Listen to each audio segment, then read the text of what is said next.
Well, I couldn't have picked a better day for this.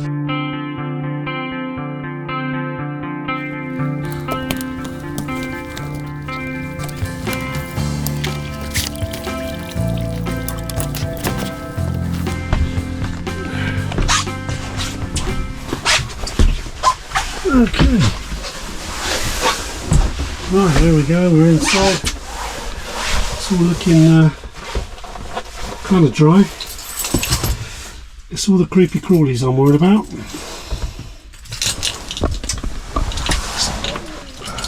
There's no one in the cabin, which is a really good sign.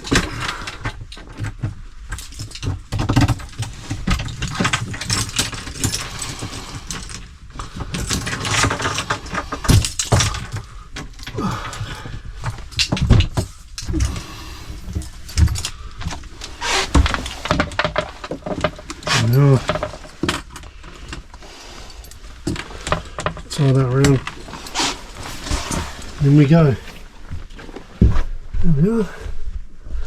Lovely. That's where I'm going to be staying. A bit dark and dingy under there.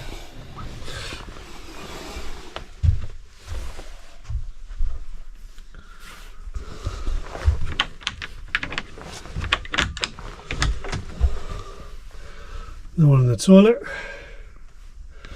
All good.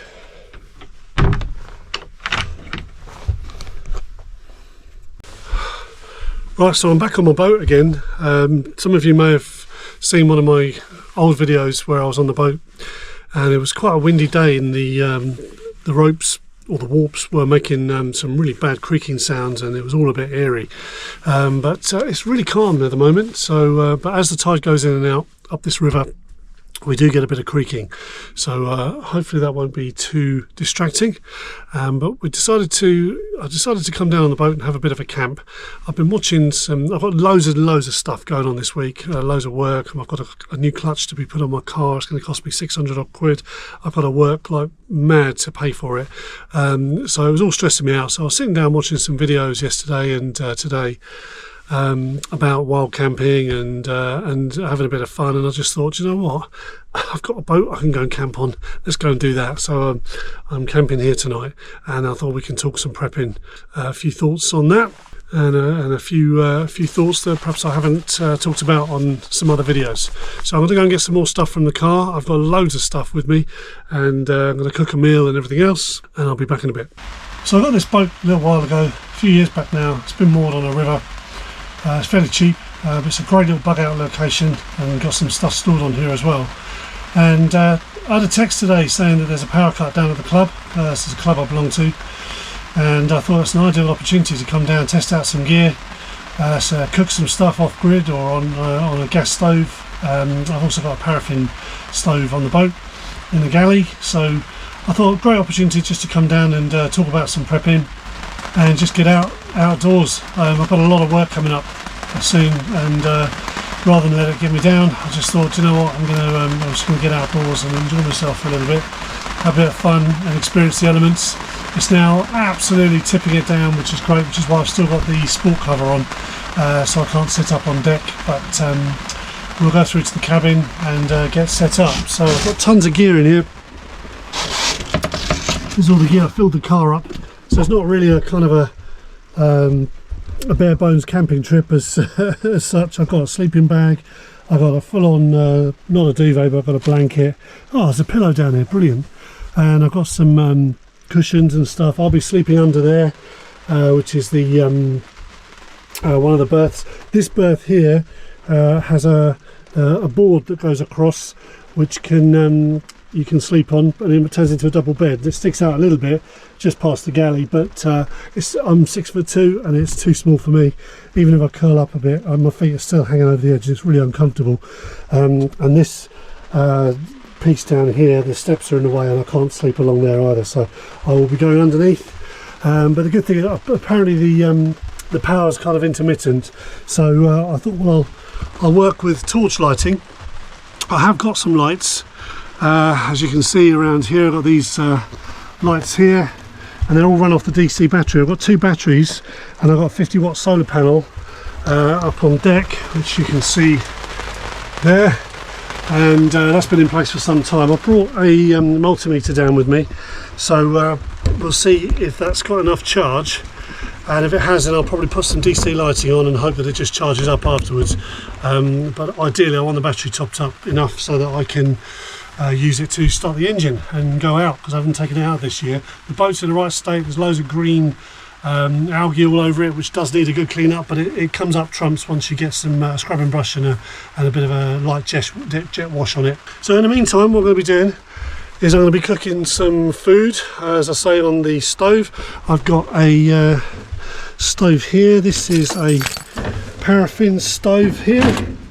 So what we do with this is we just put some paraffin in there, and then it cooks things quite nicely. I think I've got some kind of, I've got a tiny bit of methylated spirits in there. It's probably enough for a meal, so I'll give that a go just for a bit of fun. And we've got a ventilation point just there, and there's plenty of airflow through here, so shouldn't be an issue. But I do have I've got a fire alarm and a carbon monoxide detector as well, just in case, for added safety. And then so I'm going to get myself set up, and then we'll come right back, get some lighting on. You can see the lighting's now fading a little bit. Perhaps I'll get the curtains down, and oh, that's a bit better, isn't it? We'll do that, and then I'll come back once I'm all set up. The other thing I've got to do is hoover some, in case there's some creepy crawlies. We get quite a lot of false widows down on the boat here, and they give a nasty bite. I've never been bitten by one, but they do give a really nasty bite.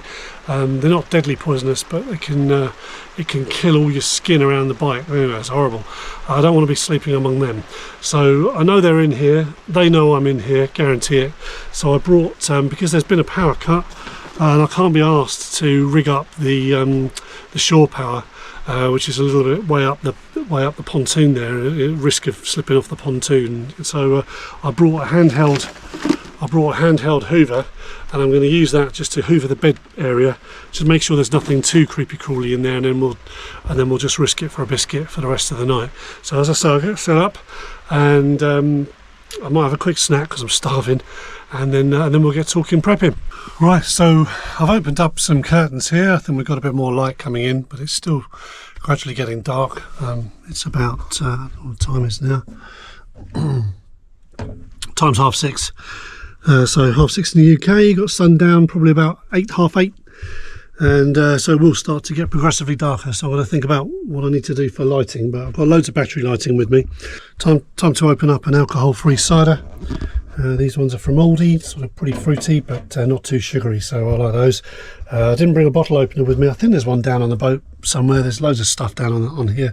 But my EDC, luckily, I've got a Gerber multi-tool, which of course has a bottle opener and a can opener on it as well. I think I've got a can opener, but actually I'm also pretty sure that the tin of ravioli that I've got to eat tonight, to use up. If you looked at one of my last videos, I found loads of old stock, old tins, and I've got to eat those up.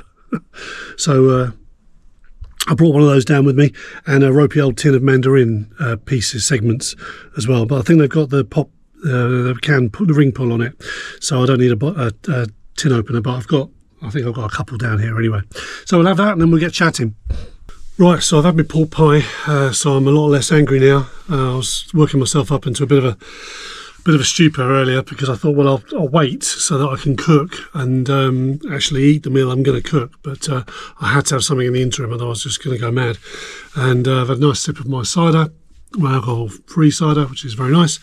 So yeah, the title of the video was about prepping, being paranoid, and burnout as well. Kind of two, I think, come hand in hand, and it's something I've certainly experienced, especially the paranoia side, even before I was prepping. I'll go into that in a bit more detail, but first of all, before I do, for those that are interested in boats at all, I'll just tell you a little bit about the boat, not to bore you too much. This is a Bayliner. It's about 23 feet. It's a Bayliner Sierra, which means it's got a Sunbridge cockpit up the steps there. It's only the one cockpit. Some have two on 2 levels. And yeah, it's a nice little boat. It's got I think it's about 185 horsepower engine. It's like a 4.6 or a 5.2 Mercruiser, which is basically like one of those big American truck engines. It's pretty meaty, and it'll bring this thing up to about 30-40 knots if you really pushed it. I tend to cruise at about 15 to 20 knots to get on a plane, and the engine's just been recently rebuilt completely, and I've barely used it since it was rebuilt. So I'm looking forward to taking it out again this summer when we finally get some decent weather. And so it's got 4 berths. It's got the berths at the front that I showed you, and then underneath the cockpit. It's also got a toilet, which I think I showed earlier, which is flushes using the water, seawater or river water that you pump through, and it flushes through, which is quite exciting because sometimes especially on the river here, when you go to flush it, it brings up all the river water, and you get lots of little river shrimps in there, and then flush it back down again. It's quite interesting. It's a bit weird. It's a bit icky, really. It's got a fridge, but not a powered fridge. Here's the fridge there. There we go. And what you're supposed to do is put a block of ice up in this tray at the top, and then there's a pipe where it all melts down and goes out into the river and keeps things cool. But I didn't bring any ice with me today. I completely forgot. But I'm only here for one night, so I thought that'd be all right. We've got a little sink here as well, and it's a pump sink. You have to sort of prime it, and under the seat at the head, the front of the boat there is a large bladder, which fills up with I think it's about 100 litres, something like that, and it lasts for ages and ages. I wouldn't drink from it. I'll bring my own drinking water down. That's the point. I've got water in the car, luckily. The club's got facilities like a shower and toilet and everything else. It just started raining again, and so yeah, it's luxury camping completely. For me, it's not wild camping. There's nothing dangerous about this, really, apart from being careful not to step in off the pontoon into the water, which I have done, fallen in, smashed my tooth in. That's a story for another time. Not good. So yeah, let me get this set up properly, and then we'll sit around, just have another quick drink. Oh, thirsty today. I only brought 4 of these ciders down with me. I've got some Sainsbury's own, 0.9% it is, I think. Quite high, really, for a non-drinker. And I might have to hit the water as well. Also, I just remembered, I've got a radio on here, so you can see these speakers just down there. There's the radio. It's only like a old FM radio, powered off the batteries, which I haven't turned the batteries on yet. I may have to turn them on, but last time I was down here when I was filming, I had all the lights on while I was filming for a good sort of hour or so and mucking around down here, and I depleted the battery, but I found out afterwards that one of the batteries was a bit duff.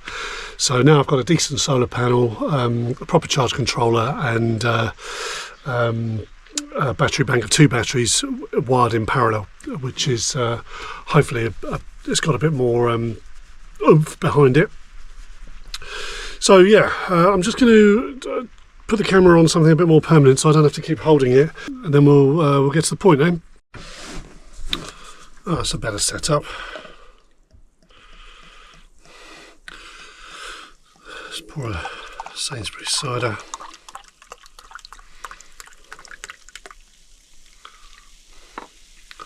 Lovely. Right, maybe get you away from the light. How's that? Well, hopefully that's better. I think we've got a bit more lighting now before I have to turn on the batteries and drain them. So what we're talking about? Talking about paranoia and burnout. I'm quite sensitive, and it's probably not very congruent with being a prepper.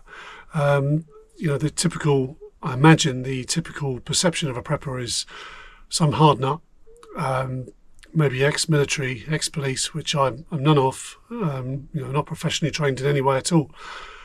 I'm not necessarily a hard nut. I've been in a few fights over the years, but that was when I was a lot younger. When I was fully training martial arts, we went out looking for a fight to practice our new skills. That's me in the club. But lately I just keep myself to myself. But I am quite sensitive, and when I get comments on the channel, I'm quite sensitive to the content of the comments and what they mean. And sometimes I read into things and when I shouldn't do. And sometimes you can be paranoid as well. And the reason I wanted to talk about prepping and paranoia is because when I first started, the last thing I wanted to do was mention to anybody that I had any supplies, that I was planning to be prepared for any situation. And I just didn't want people to know that I was that kind of person, if that makes sense. Yeah, that kind of person. Now, I realise that I've always been that kind of person. I've always been someone who's interested in DIY, interested in being able to repair things, being able to reverse engineer stuff and fix things from the ground up and get involved rather than getting somebody else in and asking for help. And it's probably to my detriment that I don't ask for help enough. I don't ask neighbours or friends for help, but I'm more than happy to help them out. I've had a neighbour the other day had a burst pipe in his loft. And he came and knocked on my door and just, we were out walking the dogs, that was it. And he said, he started talking about this problem. And I just said, well, I've plumbed in my bathroom. I'd be able to fix that for you. Do you want a hand? And he was like, well, yeah, we need to go up and get some plumbing gear. But it's a Sunday and they're all shut and everything else.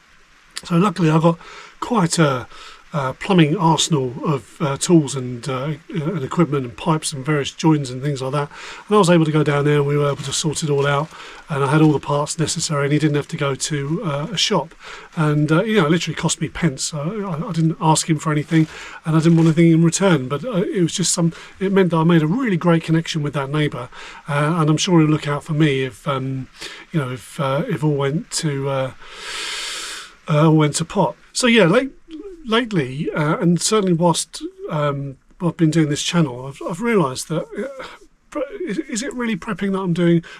Prepping is a funny old word. It's got a bit of stigma attached to it, and I wanted to liken it to a company called Amway.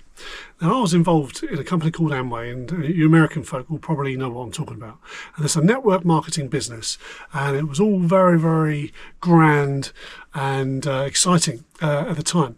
And I remember when they told us to sit down and do presentations with people, that you basically tell them everything but the word Amway. You do not mention the word Amway, only until the very, very last minute, when you're signing them up. And I didn't realise what this was all about, and we were only just kind of starting with the internet then. And had I looked it up on the internet and had I known, I would have realised that, because as soon as you mention Amway to people, they're like, oh God, no, not that. Not that it was necessarily a bad company or anything. It was just that it had some stigma of being misaligned with pyramid selling and some sort of illegal Ponzi schemes and things like that, which it was not, but it was just that kind of thing. Don't mention Amway. And it's the same with prepping, and I found that when I first started prepping, I wouldn't mention the word prepping. Why would you do that? I've talked to people at my boat club. I've talked to people around, my ham radio groups and stuff. Some of them I have talked specifically prepping. But a lot of people, when I talk about it, I'm talking about, what sort of backup have you got, power, and we get into conversation about solar power and things like that. And they're all doing it. Lots of people are doing that. Lots of people are storing stuff just because of all these weird times going on, but they're not mentioning it as prepping as such. So with prepping, I think, comes a bit of paranoia, especially if you typecast yourself as that kind of person, and you don't have to necessarily be that kind of person. Now, I get it. If you're from a military background, you're going to be constantly looking over your shoulder. If you're police, you're probably looking over your shoulder all the time. You're profiling people all the time.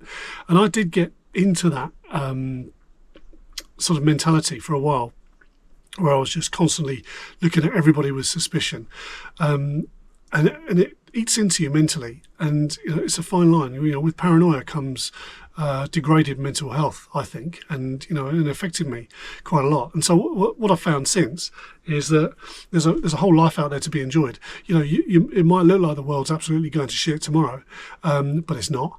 If you'd have told me that 5 years ago, then I might. Well, I was planning for all sorts of horrible nuclear fallout and everything else, and I've covered this before, where other channels and news channels and what have you are continually, perpetually telling us that the world's going to be destroyed tomorrow and we need to prepare. Well, look, I'm prepared about as best as I can be, and what I do now is I replace my preps with a little bit more modern stuff. I like the tech.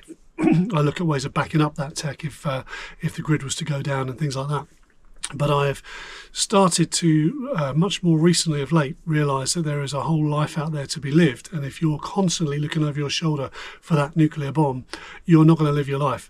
And you may never experience nuclear war or World War III. So, chances are we possibly will in our lifetime. It's certainly probably the closest we've been for a long time. But we had this in the 80s.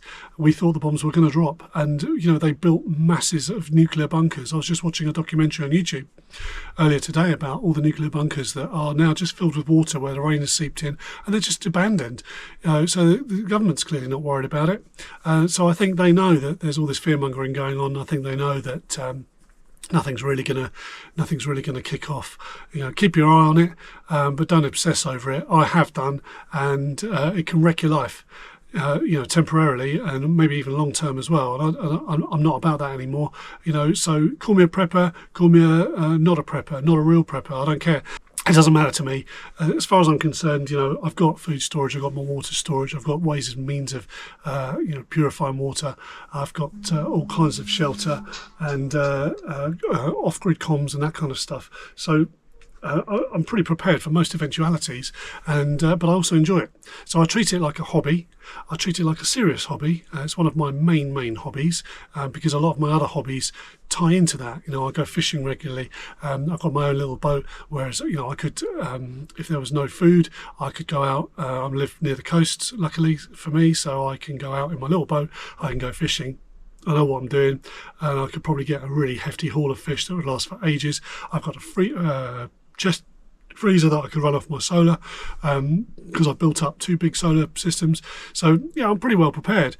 Am I a prepper in the sense of the word? Like arms to the teeth and all that kind of thing? No, but for me, it's just doing what you can, when you can, and still living life as well. And that's why I'm here, just staying on the boat tonight. I was watching some videos just trying to chill down, because I knew that I had a really crappy week ahead of me. I've got my car, it's going in for an MOT tomorrow, which it will fail immediately. Then they're going to do the brakes, then they're going to do the clutch. Been quoted on the clutch for 640 quid. That's just for the clutch. Hopefully the brakes won't cost me anything, because I've got one of these brakes for life thing with Halfords. Got to pay 50 quid for the MOT, so it's a lot of money. And then we've got the mortgage coming up, and the mortgage of course is sky high because of interest rates. And then you look at the news and they're going, because of new Brexit rules that came into today apparently, food prices are going to go up. There's going to be empty shelves in the shops. They're just trying it on, getting people to panic buy so that the GDP goes up, and the economy goes up. That's what that's about. But you can just guarantee it. They'll turn around. The governor of Bank of England will turn around and say, food prices going up, that's linked to inflation. Inflation's starting to creep up. Therefore, we need to put the interest rates up, or we need to delay putting them down. That's what I was saying. All of this is just, it was stressful, really stressful. So I've got to work like mad to get it all paid off, which I will do. It'll be absolutely fine. It's no big deal. It just means I've got to work a lot of hours, some 14-hour days over the next few days, and until probably end of next week or slightly beyond that, and then things will calm down again and it'll be okay. So I just thought, I'm going camping, but it's not really camping. But then I thought, well, actually, one of the really lovely campsites near me is about 40 quid a night. Well, this mooring cost me 50 quid a month. So, go figure. It just made sense to come down here and chill. I've got the moorhens croaking away in the background. As soon as I got to the boat, I heard a cuckoo. You don't hear many of those. And, seagulls coming right down and feeding off the pontoon. I've got some special birdie feed that I feed the ducks with. So yeah, it's lovely. It's just nice to relax down here. So that was the point of the video, really, was to just make a distinction between what prepping could be and what prepping isn't, and what prepping sometimes is. If you obsess with it, or certainly if you obsess with the what could happens of this world, then it can get to you. That's partly why I made this video, really, is a bit of a way of straightening my mind out. And I think it's done that. Talking about the paranoid side, I came across a comment this evening. I've talked in the last couple of videos about ham radio and amateur radio, and what that's done for me, and it's put me in touch with people that I can talk to about prepping, really, and everything that I do, which is really nice, and in confidence, and with also confidence that that these are people I trust and that I work with regularly, and that if there was a grid down situation, that I would be working with them immediately, straight away. I'd be deployed as such. But there was a comment about, get yourself licensed on ham radio so the police can come and take it all away from your radio or whatever. I can't remember what the comment says. That's just paranoia. Don't get a gun license, because the police know where it is. So what is your plan then? Again, I said this in the previous video. What is your plan then? Or to arm yourself to the teeth with illegal stuff? It's just pointless paranoia. And to me, what's the problem with getting the license? I learned a load about getting my license. Why would I want to not get a license so that I'm constantly at risk of transmitting? We have to bear in mind, we're not in an SHTF situation here. If we were in an SHTF situation, I probably wouldn't even be making these videos. Some of these channels that talk about nuclear war every day, it's all kicking off tomorrow. If it was really all going off tomorrow, or a missile had actually been launched, do you really think that these people would be sitting there spending time editing and making videos and selling you their freeze dryers? No, absolutely not. They'd be in a bunker somewhere, or they'd be holding down, or they'd be saying goodbye to their families. So I get fed up with it when people are behaving as if it's all gone to shit now, when it hasn't. Absolutely not. So yes, I will get my license. Well, I have got my license, and yes, I'll do everything by the book. And the police could come around any day they want, and they will find nothing wrong with what I'm doing. However, if the shit does hit the fan, I will be very, very prepared. So I get a bit worked up by it. I said I can be a little bit sensitive by some of the comments, but that's what I expose myself to on the channel. I know, and I'll probably get loads more for this. But hey ho, no big deal. Also wanted to say thank you very much for the just under 100 people that responded to the poll that I put on the community post about what you want to see, and it's very interesting actually. And because I don't think you can actually go when you go on the channel. I don't think you can see the results of the poll. Only I get to see that. And what was really interesting was even though throughout doing this channel I've had comments asking for specifics on kit, on solar setups, the complicated stuff. They want to know the ins and outs of it, the real technical side of things. And there's only been a few comments like that, but every time I've made a video on that, and I said this before, it's not gone down very well at all. Nobody's interested. And funny enough, on the poll that reflected that too. So you won't see too much tech stuff. You will get it, and you won't also see too much analysis of news and current affairs or anything like that, unless I think it's relevant to prepping kind of now. Then I'll cover it. There's all sorts of crap in the news every single day, and it would be great material if you wanted to make a video every day and you're running out of ideas. You just follow the news and just report the news, which some people do, and some people seem to like watching that. For me, why wait and watch YouTube's and someone else's translation of it when you can just look at a couple of news sites and you can check up on the news each day? So I'll cover it if it's relevant. I'll cover it if it's got something to do with prepping. I won't make up a reason to cover it because I think it could be loosely related to prepping. I'll cover it if it's relevant. Other than that, generally I want to just talk about prepping and what it involves, what you might not want to do, although there's not really anything wrong as far as prepping. There's no degree in prepping, as far as I know. There's no handbook. Well, there are handbooks, but they're unofficial. There's no kind of government syllabus. We're not taught prepping in school. But what we are taught, what there are degrees in, is medical health, dealing with medical situations. There's degrees in carpentry, degrees in various aspects of DIY, plumbing, and that sort of thing. So if you do a little bit of all of that, you're a prepper. That's all you need to be. You don't need to be a specialist, particularly in any area. There's nothing wrong with being a specialist in any particular area. It's a great asset. But a specialist prepper is not just like if you've got a gas safe plumber and engineer, a gas engineer and plumber, they will be pretty much the same as another gas safe registered heating engineer and a plumber, because they know the same stuff. They might specialise in slightly different things, but generally they followed a course which is very, very specific and meets certain government guidelines.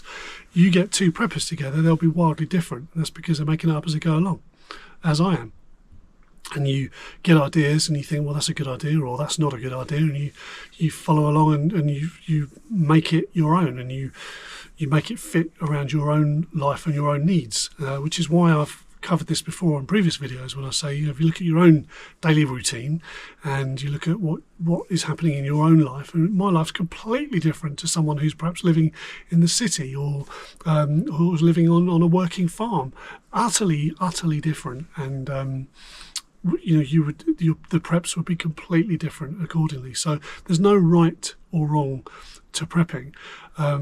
But it does get my goat when people will say things like, you've got to hide everything that you're doing, you don't want to be telling anyone about it, especially not the government, and this kind of thing. I've never been in trouble with the law, ever, not once.